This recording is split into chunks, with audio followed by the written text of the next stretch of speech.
सामाजिक, राजकीय, व्यावसायिक जाणीवेतून फक्त बातमी किंवा खबर यांच्याही पलीकडे जाऊन जनमानसांना खंबीर उभे राहण्याचे सामर्थ्य देणारे आपल्या हक्काचे व्यासपीठ महाराष्ट्र 24 न्यूज, प्रतिबिंब समाजाचे.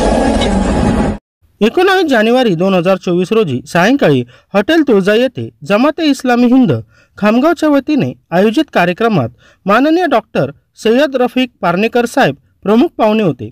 सर्व धर्माचे प्रतिनिधी, चर्चचे पादरी शांतनु कुठेकर, भंते राजज्योती, ज्ञानी गुरमीत सिंग, हाफिज सरफराज, मुफ्ती सिद्दीक, मुफ्ती जुनेद अशरफी, प्रोफेसर अली असगर, सोहेल फुरकान, उमेर अहमद खान व इतर मान्यवरांचा समावेश होता.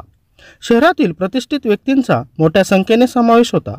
या कार्यक्रमात विविध धर्माचे व विविध जातीचे सुमारे 100 लोक सहभागी झाले होते, ज्यांची उपस्थिती कार्यक्रमाची यशस्वीतेची खात्री देणारी ठरली.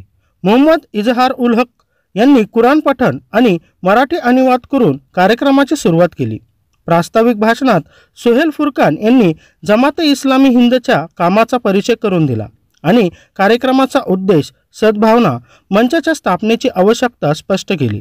विशेष पाहुण्यांनी थोडक्यात त्यांचे विचार मांडले, ज्यामध्ये जवळपास सर्वांनीच सद्भावना मंचाची स्थापना ही काळाची गरज असल्याचे सांगितले आणि या उपक्रमावर जमाते इस्लामी हिंद खामगावचे कौतुक केले व उपक्रमासाठी अभिनंदन केले आणि खूप आनंद आणि वचनबद्धता दर्शवली.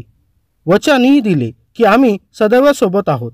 पाहुण्यांच्या अभिप्रायानंतर प्रमुख वक्ते डॉक्टर रफिक साहेब यांनी मराठीत सर्व समावेशक आणि प्रभावीपणे सहस्थिती आणि जागतिक पार्श्वभूमी लक्षात घेऊन सध्या परिस्थिती बिघडत असल्याबद्दल चिंता व्यक्त केली. संचालन अरशद नदीम यांनी केले.